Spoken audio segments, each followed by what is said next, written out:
टीव्ही9च्या sting ऑपरेशनमध्ये महाराष्ट्रातल्या 2 राजकारण्यांचे 2 चेहरे पाहायला मिळाले। तडस कॅमेऱ्यावर पैशांची मागणी करताना दिसले, तर शिवसेनेचे सदाशिव लोखंड यांनी मात्र पैसे नाकारले। टीव्ही9नं स्टिंग दाखवल्यानंतर रामदास तडस यांनी टीव्ही9च्या विरोधात वर्ध्याच्या रामनगर पोलीस ठाण्यात आता उलट तक्रार दाखल केली आहे। स्टिंग खोटा आणि एडिटिंग करून दाखवल्याचा आरोप त्यांनी केला आहे। टीव्ही9च्या स्टिंगमध्ये खोट्याचं खरं करून दाखवलं, माझ्या आवाजालाही एडिट करण्यात आल्याचा आरोप रामदास तडस यांनी केलाय। मी एक सामान्य चर्चा करत होतो असंही ते म्हणाले। टीव्ही9च्या ऑपरेशन खासदार नंतर वर्ध्यात खळबळ माजलेली आहे। भीम आर्मीनं रामदास तडस यांची उमेदवारी रद्द करण्याची मागणी करत निवडणूक आयोगाकडे तक्रार देखील केली आहे। केरळच्या वायनाडमधून राहुल गांधी यांनी उमेदवारी अर्ज दाखल केलेला आहे। आगामी लोकसभा निवडणुकीमध्ये काँग्रेस अध्यक्ष राहुल गांधी 2 मतदारसंघातून निवडणूक लढवणार आहेत, तर उत्तर प्रदेशातील पारंपरिक असलेल्या अमेठी आणि केरळातील वायनाड या 2 मतदारसंघातून राहुल गांधी आपलं नशीब आजमावत आहेत। राहुल गांधी यांच्या रोड शो दरम्यान गोंधळ उडाला होता। यावेळेस बॅरिकेड्स तुटल्यामुळे काही पत्रकार जखमी झाले होते। या दुर्घटनेमध्ये टीव्ही9 भारतवर्षच्या पत्रकार सुप्रिया भारद्वाज देखील जखमी झाल्या होत्या। यावेळेस राहुल गांधींनी स्वतः या जखमींना मदत केली। वायनाडमध्ये राहुल गांधी यांनी उमेदवारी अर्ज भरल्यानंतर स्मृती इराणी यांनी त्यांना लक्ष्य केलंय। 15 वर्षांपासून अमेठीत खासदार आहात आणि दुसऱ्या ठिकाणाहून अर्ज दाखल करून अमेठीकरांचा अपमान करत आहात, असं देखील राहुल गांधींना त्या म्हणाल्या आहेत। गोंदिया येथे मोदींची सभा बुधवारी पार पडली। यावेळेस मोदींच्या सभेला येण्यासाठी 150 रुपये मिळाल्याची कबुली सिग्नल टोळी गावातील एका महिलेने दिली। व्हीआयपी पास सोबतच पैसे देऊन गर्दी जमवण्यात आली होती, हे आता उघड झालंय। राष्ट्रवादीचे अध्यक्ष शरद पवार यांनी उडी घेतलेली आहे। सोलापूरचे भाजपचे उमेदवार जय सिद्धेश्वर महाराजांची त्यांनी खिल्ली उडवली। तुम्ही 5 रुपये द्या आणि मठात बसा अशी खिल्ली त्यांनी उडवली, तर महाराज मंडळींनी राजकारणाच्या फंद्यात न पडण्याचा सल्ला पवारांनी दिला आहे। पंतप्रधान नरेंद्र मोदी यांच्या हातात देशातील सर्व तपास यंत्रणा आहेत, त्यामुळेच केवळ धमकावून तुरुंगात टाकण्याची भाषा ते करतात, असं ज्येष्ठ नेते छगन भुजबळ यांनी म्हटलंय। इचलकरंजीच्या मतदारसंघात बोलताना खासदार राजू शेट्टींची जीभ घसरली। कुलकर्णी देशपांडे यांची मुलं युद्धभूमीवर गेलीत का? 50 इंचांची छाती बोलणाऱ्यांनी आमची मुलं बॉर्डरवर लढत असून तुम्ही आता आम्हाला देशप्रेम शिकवू नका, असं म्हटलंय। निवडणूक आयोगाला जेलमध्ये टाकूया, प्रकाश आंबेडकरांच्या वक्तव्याची निवडणूक आयोगानं दखल घेतली। प्रकाश आंबेडकरांचं वक्तव्य तपासून त्यांच्यावर कारवाई करणार असल्याचं निवडणूक आयोगानं स्पष्ट केलं। मनसे अध्यक्ष राज ठाकरे यांनी आघाडीला पाठिंबा दिला असून काँग्रेस राष्ट्रवादीच्या प्रचारासाठी 8 ते 9 सभा ते घेतील, अशी माहिती सूत्रांनी दिली आहे। दरम्यान मनसेच्या 6 तारखेच्या मेळाव्यानंतर या संदर्भातली अधिकृत माहिती मिळेल। पंतप्रधान नरेंद्र मोदी शहीद जवानांच्या नावावर राजकारण करत असल्याची टीका शरद पवार यांनी उस्मानाबाद जिल्ह्यातील उमरगा येथील प्रचार सभेमध्ये केली। जवान अभिनंदन यांची सुटका केली, मात्र हर्षवर्धन जाधवच्या सुटकेचे प्रयत्न का केले नाहीत, असा सवाल पवारांनी उपस्थित केला। ईशान्य मुंबई लोकसभा मतदारसंघातील महायुतीचे उमेदवार मनोज कोटक यांनी मुख्यमंत्री देवेंद्र फडणवीस यांची भेट घेतली। त्यानंतर मातोश्रीवर जाऊन त्यांनी उद्धव ठाकरे यांचे आशीर्वाद घेतले। बारामती लोकसभा मतदारसंघाचा आढावा घेण्यासाठी संजय काकडेंच्या निवासस्थानी बैठक पार पडली। यावेळेस चंद्रकांत पाटील देखील उपस्थित होते। दरम्यान कांचन कुल यांना पदाधिक्य मिळवून देण्यासाठी ही चर्चा झाल्याचं कळत आहे।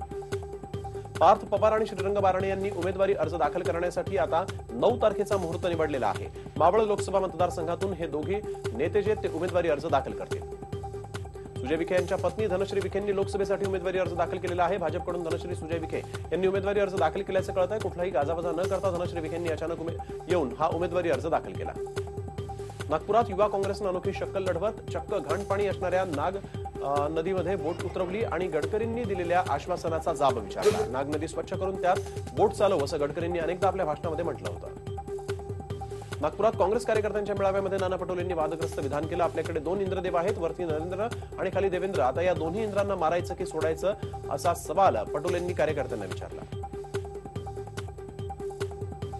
पार्थ पवार, तटकरे आणि गीतेंना निवडणूक आयोगानं नोटीस पाठवलेली असून पार्थ पवार यांची बातमी वृत्तपत्रात छापल्याचा आक्षेप आयोगानं घेतलेला आहे। त्यामुळे ही पेड न्यूज समजून नोटीस पाठवण्यात आली, तर तटकरे आणि गीते यांना समाज माध्यमावर मजकूर लिहिल्याप्रकरणी नोटीस बजावण्यात आली। हिंदी चित्रपट अभिनेता राजपाल यादवनं दिल्ली प्रदेश काँग्रेस कमिटीच्या अध्यक्षा शीला दीक्षित यांची भेट घेतली। या भेटीनंतर ते काँग्रेस पक्षामध्ये प्रवेश करणार असल्याची चर्चाही रंगू लागली। मात्र राजपाल यादव यांनी हा प्रवेश मी करणार नाही, असं म्हटलंय। बिहारच्या छपरामध्ये बनावट नोटा छापणाऱ्या मशीनसह 5,25,000 रुपयांच्या बनावट नोटा जप्त करण्यात आल्या। जप्त करण्यात आलेल्या नोटांमध्ये 50 रुपयांपासून 2,000 रुपयांपर्यंतच्या नोटांचा समावेश आहे। या प्रकरणी पोलिसांनी 5 आरोपींना ताब्यात घेतलाय। महाराष्ट्र मध्य प्रदेश सीमावर्ती भागातील बडवणी या जिल्ह्यातील सेधवा इथे गुन्हेगारी पार्श्वभूमी असलेल्या लोकांचं कोम्बिंग ऑपरेशन करण्यात आलं। यावेळेस कुख्यात गुन्हेगार संजय यादवच्या घरामध्ये मोठ्या प्रमाणात शस्त्रसाठा सापडलाय। त्यामध्ये 10 गावठी बनावटीच्या पिस्तूल देखील आढळून आले आहेत। लोकसभा निवडणुकीच्या पार्श्वभूमीवर दारू तस्करी रोखण्यासाठी राज्य उत्पादन शुल्क विभाग सज्ज झालेला आहे। कोल्हापुरातील गस्ती पथकानं चिपळूण तालुक्यातील वालोपेमध्ये 6 लाखांची गोवा बनावटीची दारू जप्त केली। या प्रकरणी एकाला अटक करण्यात आली आहे।